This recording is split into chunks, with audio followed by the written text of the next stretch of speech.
What would it actually take to live on £40,000 a year in retirement? This is an illustrative example, not a recommendation or a guarantee.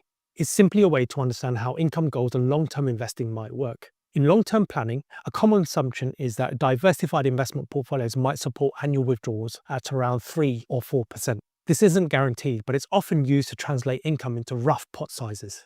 Using that framework, an income of £40,000 a year would imply a retirement pot somewhere between £1 and £1.3 million. To make this more concrete, let's use a simple timeline. Imagine someone starting to invest in their early 30s and thinking about retirement in their mid to late 60s. That gives a time horizon of around 25 to 30 years. Using that time frame and applying the FCA standard projection rates of 2, 5 and 8%, the illustrative monthly contributions can vary quite widely. At a 2% growth, reaching that range would rely heavily on contributions. Illustrations at this rate imply monthly amounts in the region of £2,000 to £2,500. At 5% growth, both contributions and compounding play a role.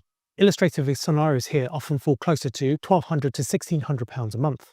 At 8% growth, compounding has a much bigger impact. Under this assumption, illustrations might show monthly contributions nearer to £700 to £1,000.